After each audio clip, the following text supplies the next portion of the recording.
Good morning, and it is morning while we're filming this. Mike Graziano and I are in the Selectman's office. It is August 3rd, 2018, and it's hard to believe, but it's been 8 months since I had the opportunity to be your first Selectman.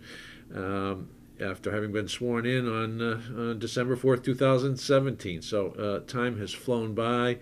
And as Mike and I were preparing for this, I was trying to look back over some of the things that have taken place, and it seems as if it's been rapid fire. I had an expression I used early on that it felt like I was drinking from a fire hose. Now it's more like a garden hose. Still, the issues come at us in the selectman's office from a variety of different places, and they seem to be different almost every day. So the challenges are often unique, but they're consistent in the fact that they need to be taken care of to address the concerns of our citizens and our taxpayers, as well as our employees. I must admit that one of the things that I am struck by, even though I knew the quality and the commitment of the folks who work for the town, the staff that I've been given the opportunity to work with is outstanding. I'm convinced that these folks are in public service for the right reason. That they firmly believe that they're making a difference in the lives of those in our community. I'm particularly thrilled with the staff in the Selectman's office. I can't compliment them enough. It seemed as if for the first couple of months, I was walking out of my office saying, "What do we do about this?" or "What have we done about this? Have we ever seen this?" And the staff in my office has done a tremendous job. So Tracy and Karen and Nicole, thank you very much for making it the transition easier. What I'd really like to do is talk a little bit about some of the items and some of the things that I think are memorable. Some have happened as far as 8 months ago, and some as recently as yesterday or today. To start with, it seems like every first selectman is given a baptism by fire. We had a series of storms, winter storms, as soon as I took office, and it clearly it was evident to me that the commitment of our various staffs, Public Works, Park and Rec, Emergency Services, Fire and Police, their response in those times is absolutely tremendous, and our citizens benefit from their commitment to providing safe streets and safe passage and the services they've come to expect. So once again, those challenges, as I said, seem to hit every first selectman early.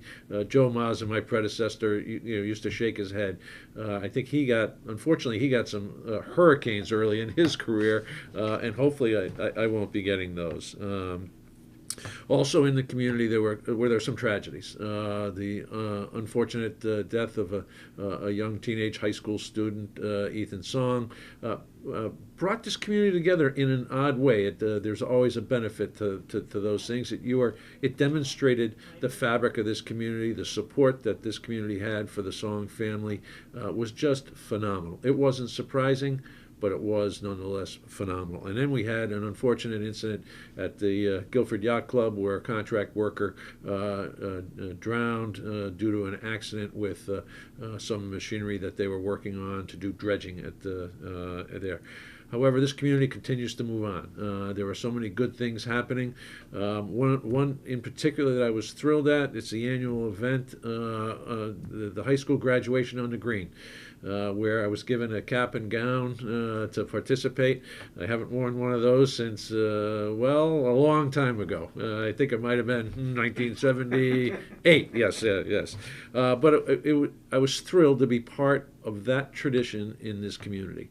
I was able to walk in with Rick Macenti, the principal at Guilford High School, and I might add, a high school baseball teammate of mine. So the two of us to lead the procession it just gave me such a wonderful feeling, and I'm grateful for that opportunity. Why don't we move a little bit into some of the things that have taken place. And again, these are just going to be some highlights, and I'm sure I'm going to be leaving out things that are important to people. But the first I want to talk about is I'm amazed that No, I'm really not amazed. I know that there are people out there who have been doing this for years. This community runs on volunteers. However, we've seen a significant increase in the number of people, first time folks, volunteering to get involved in town affairs, volunteering for spots on boards and commissions. And a lot of these are folks that I met during the campaign. And many times during the campaign, they would ask, "What can I do?" And I said, "Well, what you can do is you can invest your time and your talents in this community." So over the past several months, we've been able to fill a significant number of vacant positions on the boards and commissions. The example I'll give most closely is the Standing Building Committee. During the campaign, Ken McKenzie and I were invited to speak to the folks on the Standing Building Committee. That roster calls for 7 people. When we went to speak with them, there were only 3 active members of that board, and they were asking Ken and myself what kind of commitment we'd make to ensuring that they got the kind of support to make that an effective board. And both Ken and I promised that if elected, we would work towards that end. Well, within about 2 months of taking office, we were able to attract and fill that board, so they now have a full complement and they can share that workload. So those are the kind of things that have happened that I'm thrilled to see, that more first timers are getting involved in this community. There's been some changes in the departments here. Some long-time employees have decided to retire or move on. Jim Portley, after 43 years, is the town engineer, and for the last 6 years, he also had responsibility for public works. Jim has decided that it's time to spend more time with his family and his hobbies, so he retired at the end of June, and he has been replaced. I'm pleased to say, by Janice Plasiak, who was the former town engineer in Brantford. She's a Guilford resident. Actually worked for the town of Guilford a few years back over in what we call Town Hall South as an assistant town planner. We're delighted to have someone of her capabilities and her commitments and her expertise working on our behalf. And it's especially gratifying that she's a Guilford resident and now has an opportunity to make a direct impact on the town that she loves as well. I mentioned Public Works. We made the decision to split the responsibility back out, and Tom Fillion has been promoted from superintendent of highways. He is now the director of public works, so he's a full department head. And this move between hiring Janice Plesiak and moving Tom up into his role has actually a positive effect in terms of our overall salaries. So we will be spending less combined today with Janice in that role and Tom in his role than we did previously with Jim as the town engineer / director of public works. So there's one other promotion and resignation. Ed Koropinski, our longtime tax assessor, also retired. He retired in early July, and after a search and a series of interviews, Jen Bernardo, the assistant tax collector, has been promoted to, not tax collector, excuse me, tax assessor, has been promoted to the tax assessor role. What's extremely gratifying to me is in these last 2 instances, we have internal candidates whose experience and their talents wound up through the interview process with outside candidates as being the best candidates to fill those positions. So I think it's important that we show that our employees have upward mobility in their careers and that we're not necessarily always looking to go outside to replace folks who leave service. The next area I'd like to talk about, it seems like old news, and I think it is. Back in April, the budget passed. It passed on the first referendum. It was a challenging budget year because we were also in revaluation. The new grand list, effective in October of 2017, showed a decline in overall value on the grand list of about 3.7%. And whenever you apply a reval to a budget year, it's difficult to fully assess the impact of the spending plan. However, we were successful in I think educating the voters through a series of mediums that the 2.5% spending increase was the net effective tax increase. And while it wasn't overwhelming, the vote passed comfortably, and we were thrilled to be able to move on with that spending plan and not have to go back to the drawing board. Once again, I want to take the opportunity to highlight the cooperative nature of the way the Board of Finance, the Board of Education, and the Board of Selectmen work through the budgetary process. After maybe too many years as on the Board of Finance, those 26 years, and then 24 as chair, one of the hallmarks, I think, of my tenure there was our ability to work together as all three boards, and that continued through the most recent budget process. I won't bore you to tears with more details on the budget, and ironically, it won't be long before we start working on the 2019-2020 fiscal year budget, which will wind up being presented to the Board of Finance in February, which I think is about 6 months away, less than 6 months away at this point. So that process will once again start up in the fall, and we'll be moving towards that end.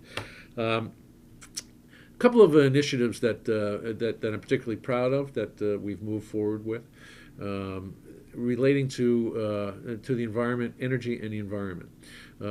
Early on, I think it was in December, we entered into an extensive contract with Johnson Controls for an energy performance contract. This had been the subject of much discussion and deliberation between the three primary boards, but particularly the Board of Selectmen and the Board of Education, because this initiative is designed to drive energy efficiency through the use of new technologies. A little over a $9 million investment was made by the town and the schools. A predominant amount of that money will go towards the school facilities because they own the lion's share. They have the lion's share of the school facilities. This energy performance contract will result in net savings over the 20-year life of the span of the program, in between $500,000 and $1 million. But at the same time, we will be upgrading a significant number of the facilities, the energy components. There are boilers, there are software systems, control systems that all need to be upgraded with capital expenditures, which will not need to be made because it is funded through this energy performance contract. One of the things that I think you'll notice first is I believe five of the schools will be getting solar panels on the roof. So that's one example of how this program works. In addition, they're changing out, putting in more high-efficient LED lighting in all of the town properties, as well as treatments, window treatments to reduce heat loss, or sunlight, which increases heat in buildings and taxes the air conditioning. So there are a series of events. If you're interested, please give us a call in the Selectman's office, and we can give you more details on the energy performance contract. Shortly after that, we passed an anti-fracking material ban here in town. The Board of Selectmen unanimously approved that. It prohibits the use of any byproducts of fracking in town construction, town projects, town buildings. Also, the storage and disposal of those products is also prohibited here in town. We have also reconstituted the Energy Task Force, which that's one of those committees that was sort of went defunct. There was only one active member, and that member could hold a meeting whenever they wanted to. However, the Energy Task Force has been re-energized, so to speak, and also tasked with a very specific initiative, and that is to guide Guilford through becoming a sustainable energy community. There is a formal program in the state called Sustainable CT, which was developed at Eastern Connecticut State University, and at last count, I think there were somewhere near 35 or 40 municipalities who were in some phase of gaining this sustainable CT certification. It's an extensive program with about 9 pillars that you need to work through related to items such as in communities like ours, the flood control, flood planning for sea level rise. How do we incorporate things like that into our plan of conservation and development? What are we doing on some of the sustainable energy projects, like the energy performance contract? So there are a series of categories in which you need to become certified. So that will be the first charge of the Energy Task Force, and I'm proud to say that on Monday we will appoint the 7th member of that committee to round it out. We've also decided that we are not going to limit that committee to 7. So anyone who has an interest in energy or environmental issues is welcome to reach out to us at Town Hall to participate in that program. I'm particularly pleased that one of the members that we have appointed to the Energy Task Force is a young woman by the name of Lilly Mackey. I first met Lilly Mackey when I went over to Guilford High School in the spring to meet with the principal for a day. It's a program that Principal Rick Macenti does every year, where he and a student reverse roles. He becomes the student, follows that student's day, and that student becomes the principal. There's a process by which the students apply for that, and some of the best and the brightest of our students are very interested in getting that opportunity. Lily is a rising junior. She'll be a junior this fall, and she reached out to me when she heard we were putting the Energy Task Force together, and expressed interest in participating. For those who are concerned, she's not eligible to vote, but she is eligible to participate. I've worked with town council. Because it is a task force, not an official board or commission, we can appoint anyone to that commission. They don't necessarily have to be of age and a registered voter here in the town of Guilford. So we're looking forward to good things from Lily and the rest of that board. Another initiative that I'm particularly proud of is one that I had become aware of prior to coming into this role. Actually, at a Connecticut Conference of Municipalities Conference annual meeting, I stopped by a booth. This is, I think, in 2016. I stopped by a booth where there was an outfit that does grant writing for municipalities. And I was particularly interested in something that I had seen that talked about a small cities grant, which is there are funds available through the Federal Department of Housing and Urban Development.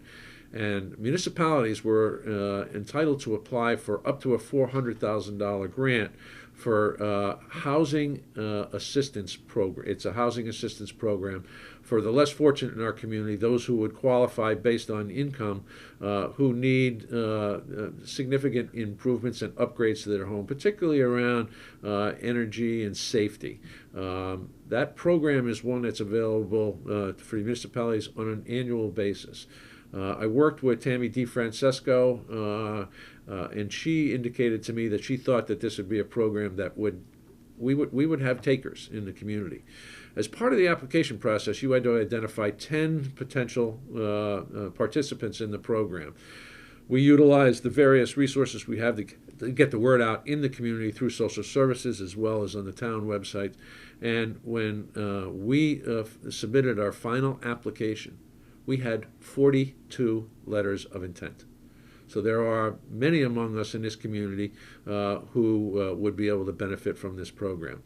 I'm pleased to say that we were awarded the grant, and we will begin the process of accepting formal applications soon. The project is managed entirely by the same company that wrote the grant, Lisa Lowe and Associates. This is something they do on an annual basis. They will manage the process from reviewing the applications with us to putting out bids for the various projects, managing all of the contractors. So we will not require Guilford staff to participate in this program.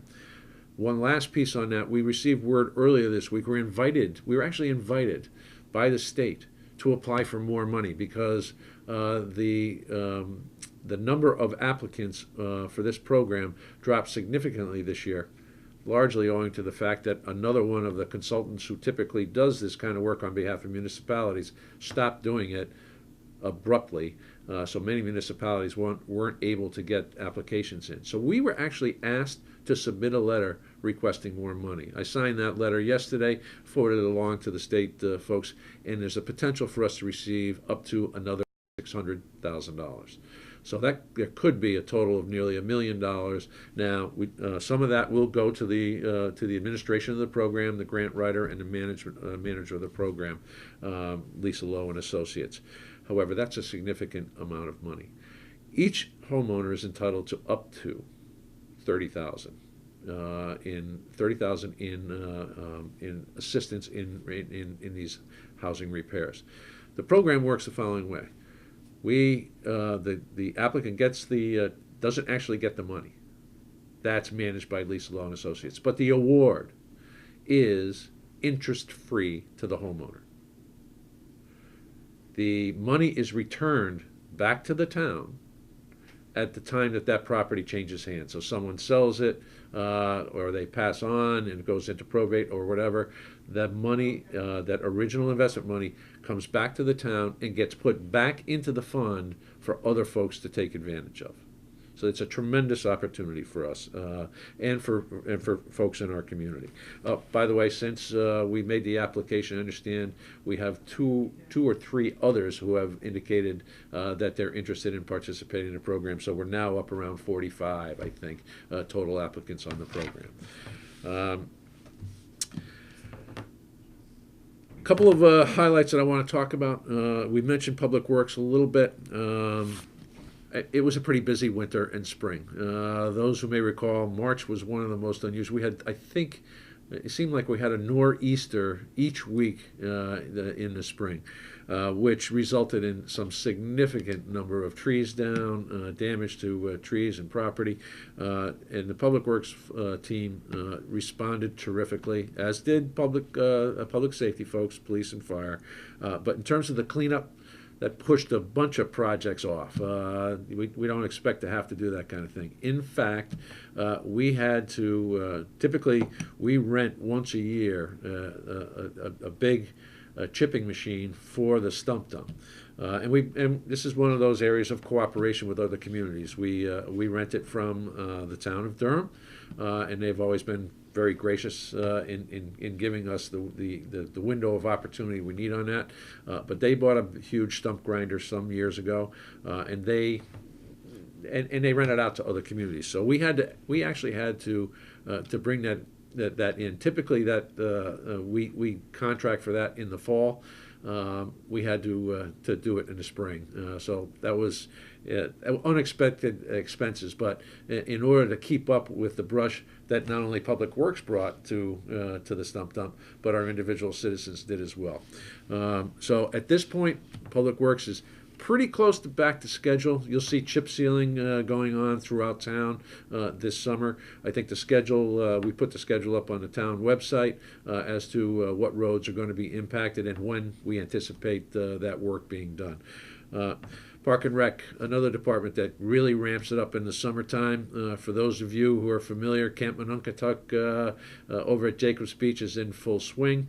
The senior programs I do have to admit, even after all those years, I wasn't quite as well aware as I should have been of how strong a program Park and Rec runs for our seniors. I've taken to showing up once a month at lunchtime and serving lunch to what are now my friends, a lot of my friends over at the community center at the senior lunch. And it is just wonderful to see anywhere from 80 to 120 of our seniors enjoying healthy meals and having an opportunity to socialize with their friends and neighbors. And that's only the tip of the iceberg on some of the programs that Park and Rec runs for our seniors. I do want to talk a little bit about the disc golf initiative. It was very controversial earlier this year when Park and Rec was considering putting a disc golf course up at Peddlers Park.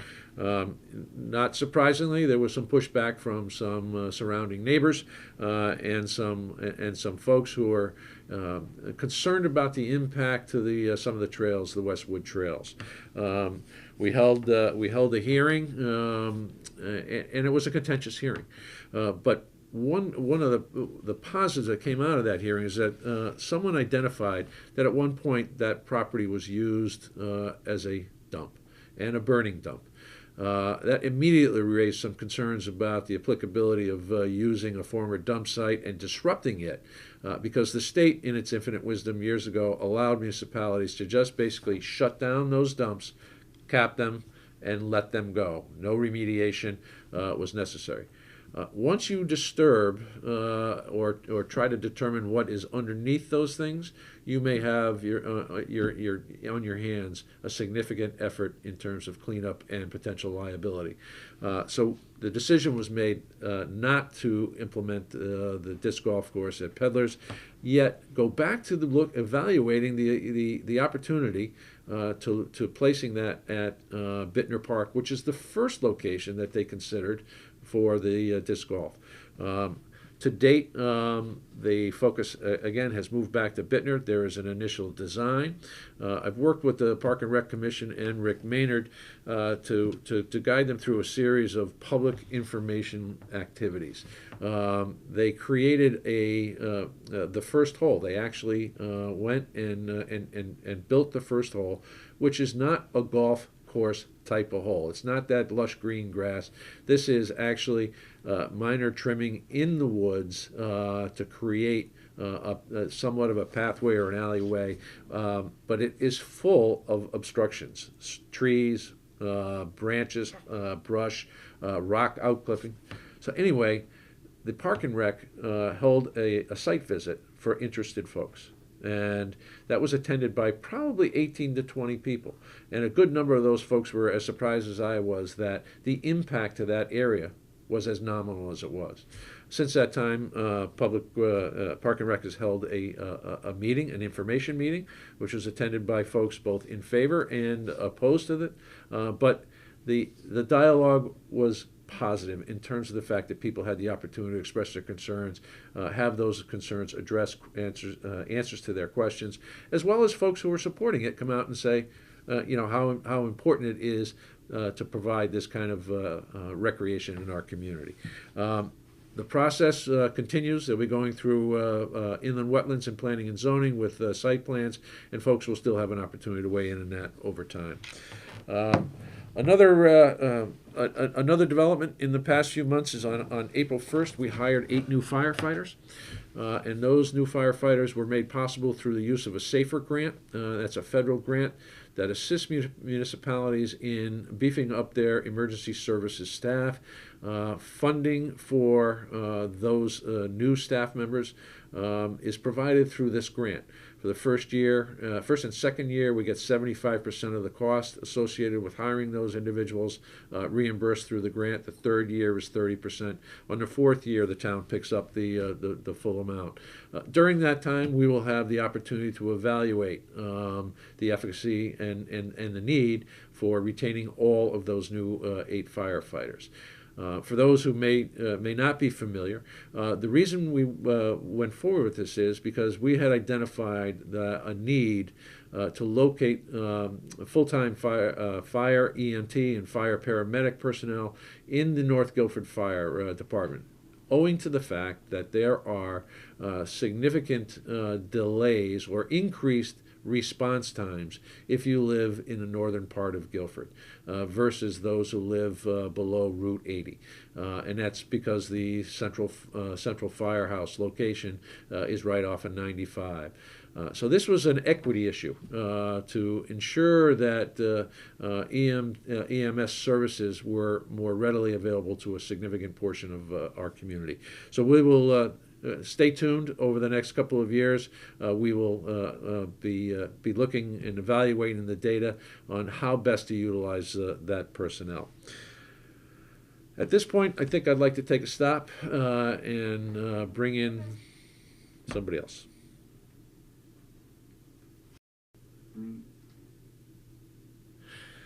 We're back, and we're back with a visitor. Mitch Goldblatt, our Director of Human Resources, has joined me, and wanted to talk a little bit about some of the contracts that we've settled over the past few months. And it's been a busy few months. I think we had 3 major contracts settled. So the GEA, the Guilford Firefighters, and our dispatchers. Correct. So you want to talk a little bit about, how long some of those negotiations took, and what do you think some of the highlights are? Yeah, it is quite a process to go through with negotiations with our labor unions. Things were cordial throughout, but there were certainly issues on both sides that sometimes took longer than others. We took quite a long time with our firefighters and with our Guilford Employee Association. The Guilford Employee Association actually went out well over a year, as did the almost 2 years, and so the firefighters over a year. And then we had the dispatchers who settled in about 3 weeks. Right. But it also helped to have the other 2 settled before this, so there was kind of things that were done. But the major, I think the major thing that was accomplished besides the typical salary, which is in line, I think, with where most municipal unions and all of our municipal employees are, was a changeover to a health savings account in our medical field. Right. Our medical expenses have gotten so high, as they have throughout the country, that we needed to make a change. And this was a paradigm shift for many of employees to go from a typical preferred provider organization, a PPO, to a health savings account with a high deductible plan. And we were successful in negotiating that with our employee unions, and most of our unions are now in that, and we've got a few more to go, but 1 more to go actually. And it's a change, but we're making it work, and I think the employees have begun to understand it, and some have actually embraced it very well, and the others will understand. Just a quick question on the HSAs, Mitch. I know the Board of Education went to the HSAs a couple of years ago. Yep. And it's not surprising, but we've seen some flattening out of cost on our employee health care cost. Yeah, well, what's happened is the HSA puts the first burden, the first dollar, if you will, on the employee. Actually, the town is actually putting money towards the HSA, but instead of everybody paying a copay when they go to the doctor or a copay when they go to the pharmacy, they're paying the Anthem rates, which are discounted, but they're paying the Anthem rates up front until they reach their deductible. So they have a high deductible health plans, HDHP, consumer-driven, which means people are looking at their bills more. They're having an understanding what those costs actually are, as opposed to, I go to the pharmacy and it costs me $5 or $10 for a prescription. Right. No one, I shouldn't say no one, but a lot of people don't understand what the actual cost of that prescription is, how much the town was subsidizing that prescription, because we are self-insured during that time period. And people are now seeing the actual cost. They're looking more towards using generics. They're looking more towards, I don't run to the hospital. I may have to use urgent care, or if the urgent care can wait, they see the actual cost now. So it's giving the consumer, our employee, a better look at what the costs are for health insurance, and I think it's going to help us all over. Right. It'll help drive down the cost of health care for them and for us, because everything that they don't pay, we do do, as their right. employer. Mitch, you mentioned that we're self-funded, and we actually have a reserve account or a designated account where we, Yep. the town and the Board of Education and the employees contribute Yes. to that fund. Over the past 4 years, that fund has grown and has a very healthy excess fund balance in it. And I think that's in large measure to the HSA, introduction of HSA at the Board of Education. On the Board of Ed, yes. We saw, we've managed our health care very well over the years, even as the costs have risen, by working with our insurance broker, by our finance director, looking very closely at what the costs are year to year. We have a good idea what the costs will be, give or take. So we've budgeted conservatively. We've put the amount of money in that has been necessary, and we've been usually below our target. It's very hard to like all the budgeting, it's hard to predict what's going to be 18 months in advance. We do have a stop loss we pay for that. It's like an extra insurance that helps us For catastrophic claims and losses, to make sure that we don't, go over substantially. But you're absolutely right. The moving to the HSA on the Board of Ed side. Remember, the Board of Ed have more employees than the town, so they're driving this. By moving to the HSA, we saw a drop in our overall cost. It was significant over the last year and a half, and so that was one of the reasons why we decided we too would move to the HSA, because we would see the same. We should see the same type of drop. And like I say, it's gonna help us all. It's gonna help the employee. It's gonna help the employer. And there's tax advantages for our employees as well. Yeah. Good. Are there any other highlights from the negotiations, other than the fact that every contract is currentently settled? Yes, right? that's actually correct. Yes, for the first time in the number of years, we actually have every employee has a contract. In the municipal sector, a lot of the contracts do take a long time to settle, and so we've had things roll over year to year. And we actually have every union has a current contract right now, so we're very proud of that. And I think it's going to create some stability, and people, knowing what their salaries are going to be, knowing what their medical benefit cost. And I should point out, Matt, that some people may not realize that there is a high cost of health insurance. We've said that a couple of times, but our employees pay towards it, and they're paying anywhere from 15 to 20, depending on the contract, depending on what plan they're in. They're paying anywhere from, I guess, 16, 17% to 20% of those costs. So this is not something that's handed to every employee by the town. There is a cost sharing that has been going on for many years and continues even with the HSA, although the cost sharing did drop for our employees by going to the HSA. Wonderful. Mitch, thank you very much You're for welcome. joining us today. Thank you, Matt. You got it.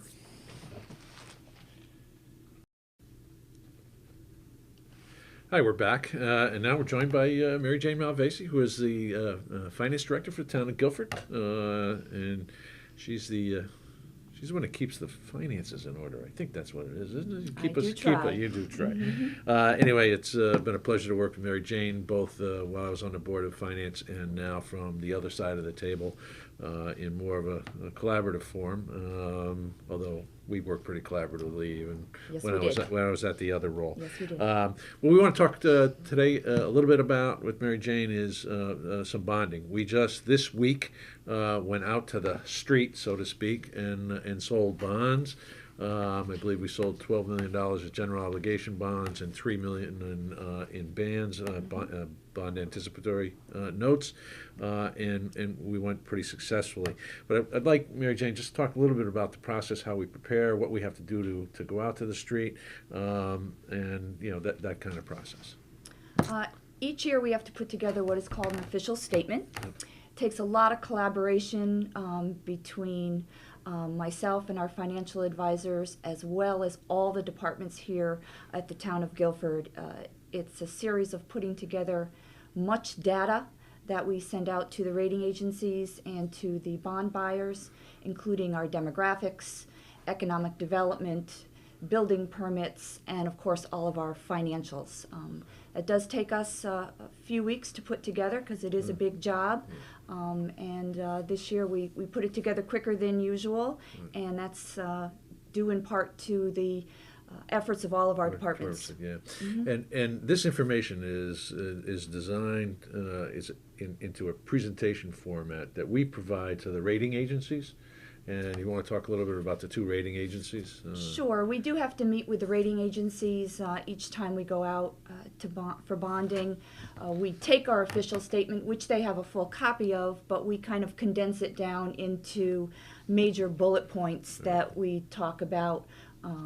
Obviously, how well we're doing here in Guilford. We give them all the best information we can that shows how well we're doing. If there's something we're not doing as well, we certainly, make sure we say that too. Although we have proven ourselves to be a good bond risk with our bond ratings of AAA, Right. and they were affirmed this year. And as well with our band anticipation notes, we got the highest rating we could with those for With both. those. So that does show that we were able to prove to them how well we are doing, which we are. Right, they look at a variety of categories, financial history, management, and once again, AAA rating is a phenomenal rating, terrific rating for the bonds, and the highest the rating, the SF1 plus or something. Correct. For the And the AAA rating Right. for a town like Guilford is fabulous, and it's hard to get higher than that for what we have to offer. And what it means is our borrowing costs are lower. Correct. Right? The higher the rating, the lower the borrowing costs are going to be. Correct. So- Our financial advisor from IBIC estimated our bond rating this year saved us about $142,000. Wonderful, wonderful.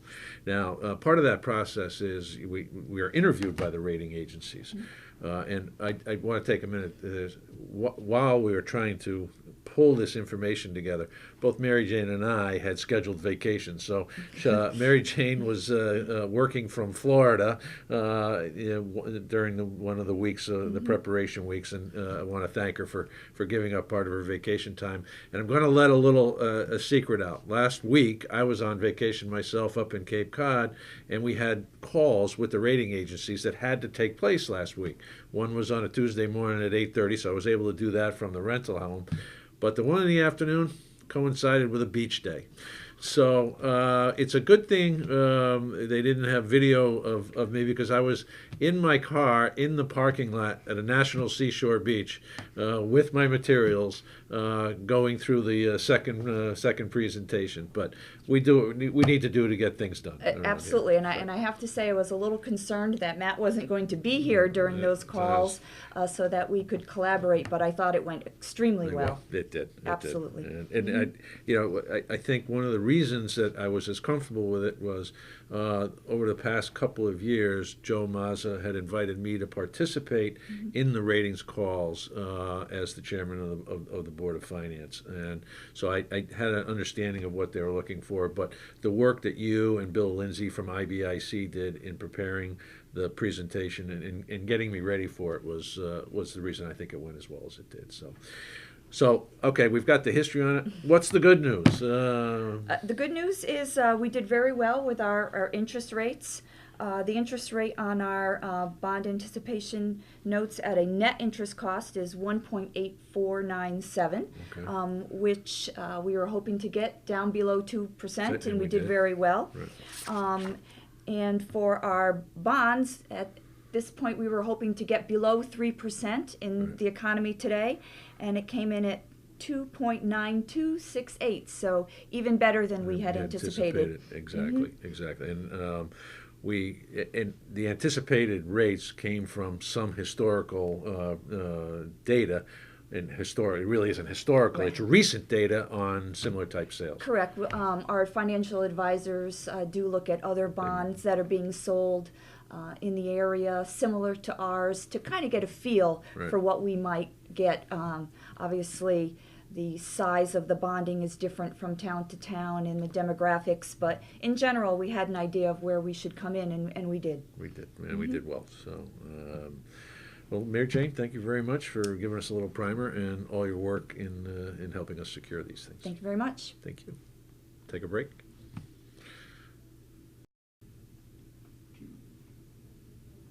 Well, we're back, and this time it's just me. No one else wanted to participate, and that's not the case. A couple of things I want to go over, and we'll do this briefly, so, and provide more detail on some of this stuff in our next segment. I wanted to talk briefly about an initiative that was spawned by the significant number of discussions and actions taking place around the Shoreline Greenway Trail, the Nut Plains Pathway, and just wanted to give an update as to where we were with those. The Board of Selectmen turned back the allocation for the Shoreline Greenway Trail, and we understand that the Shoreline Greenway Trail folks are going to be able to apply that money to portions of the pathway which are much further along in development and acceptance in East Haven and Branford, and that's going to be along, I understand, along town-owned property. So that those monies were given back. The Nut Plains Pathway has a significant portion of that was going to be funded by the federal grant, the Alternative Transportation Grant, and I've worked with South Central Council Regional Governments to have that money redirected. We had looked at, for a number of years, we've known that the perhaps one of the most dangerous intersections and stretches of road is on Route 77 from Adams up to Guilford Racquet Club. A significant number of folks traverse that area to get to the public safety complex, to the Racquet Club, and then to the Arts Center as well. We have high school students, not high school, but Adams School students on a daily basis making the trek through that area. There are no sidewalks that provide for safe passage along that way. So that the monies have been approved to be allocated to a study and potential implementation of a sidewalk plan for that section of town. Along with that, you'd heard some discussion about overall pedestrian safety, and this administration, through several medium, have let it be known that we are interested in and are forming a task force to address sidewalks, pedestrian safety, traffic safety, cycling, and the task force is going to be known as the Guilford Safe Streets Mobility Task Force. We have identified nearly 13 or 14 folks who would like to participate in that. We are in the process of putting the final charge together, identifying leadership, and anticipate rolling out that task force in September. They will be tasked with virtually updating the transportation plan of 2002 to reflect the current priorities and the opportunities we have.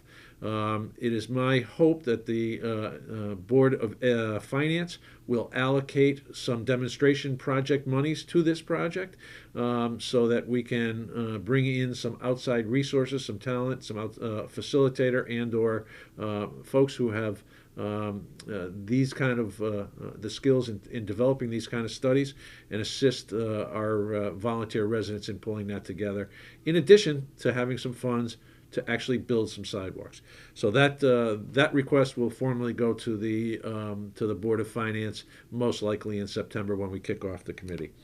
One other item I want to talk about, we'll give updates on this throughout the next several months, and that is our emphasis on technology. It was apparent to me that we have underinvested in technology in the town hall offices, and we are addressing that. We have engaged the services of our auditor, Bloom Shapiro, to perform a technology assessment for our land use departments. This is a critical area in terms of gathering information and information processing, information flows to be more efficient, including things like online permitting and tools for our team to use in the field. So Bloom Shapiro will be coming back to us with a set of recommendations related to that. We have an internal focus group put together between town hall staff, Mary Jane, who was with us earlier, and Tony Sant'Arcangelo, on our IT expert here, working with the police and fire to identify the needs holistically, because they have needs, we have needs, both at police and fire have distinct needs, and they use independent contractors to support their IT, and we have a sole IT resource for the balance of town, the town offices, and we think there's a better way to do that, to provide backup. So that is an internal study group that is going to be making a recommendation. Lastly, I've already had some preliminary conversations with the Board of Education about re-looking at the opportunity for some kind of shared service arrangements for information technology. More details to come on that. Lastly, in terms of technology, throughout the winter, I became more intimately aware of our emergency management software. Well, that emergency management software is a misnomer. It is in fact, there are modules for emergency management, but there's a much broader set of capabilities. The fire department is using a product called VOC, which runs the emergency management services, and I believe the state of Connecticut uses the same platform. But Mike Shove, our deputy chief, has almost been a development partner with the VOC folks. Mike is very, very well attuned to the technologies and the applications and the use as a tool. Fire department is currently using their software, some of their software modules, to do daily task management, as well as inventory management on the supplies on their vehicles, the ambulances, the emergency vehicles, and the fire rescue things. So this platform is one that we think we have an opportunity to expand to other departments. So more to come on the technology side. Well, I think I have overstayed my welcome. This was originally intended to be a 30 to 45 minute video, but I obviously got a little verbose and a little carried away. Mike, thank you very much for facilitating this, and we look forward to doing more of these in the future.